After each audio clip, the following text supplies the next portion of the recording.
Today we are going to teach you how to play a game called Restaurant Clash.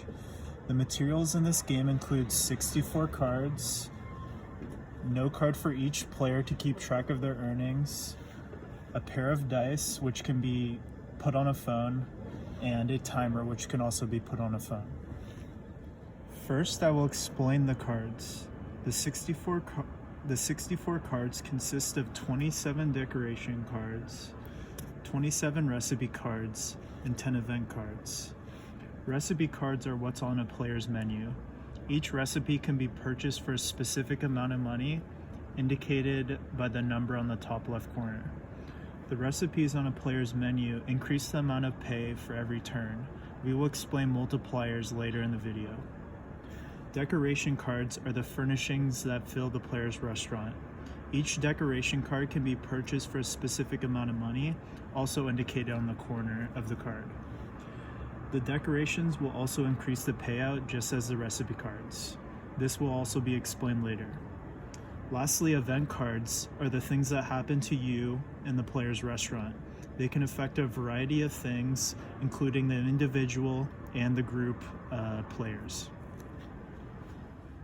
Next, we will explain multipliers. At the start of each turn, players will roll the dice. The number on the dice will be multiplied. The multiplier number is decided by what cards you have. If no recipe cards are in play, the default multiplier is 5.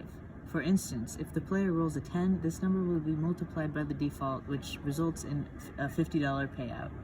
Each recipe and decoration card will have its own multiplier. This number will be indicated on the card and will be added to your default multiplier. A bonus multiplier is applied if the player has all 3 cards from the same category. The 3 categories are fast food, dine-in, and fine dining. The bonus for each category is indicated on the cards. 2 to 3 players are needed to play this game.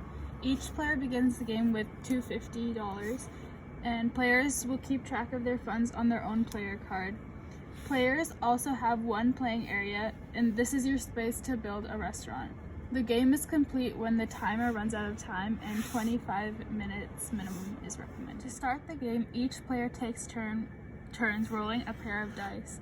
Whoever gets the highest number takes the first turn. Each turn starts with the roll of the dice. The number on the dice and some multiplier decide how much money the player is granted. After the player obtains their money, the player draws a card from the deck.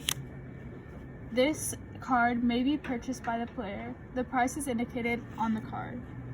If the player does not want the card or cannot afford it, then the card is placed on auction for any player to purchase. When players gain and lose money, the players add and subtract their starting number as they play the game.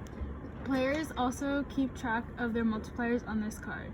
Turns will be taken in a clockwise order, repeating the steps explained previously. Players have the goal of obtaining recipe and decoration cards from the same category, so they get better payout.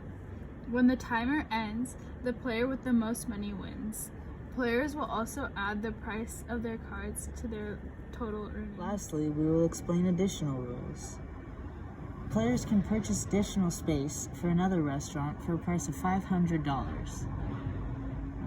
If a player owns more than 3 recipe or decoration cards and there is no restaurant space available, these cards will not apply to the player's multiplier, but the player will still own the card. If the player purchases an extra restaurant, these cards can be placed there.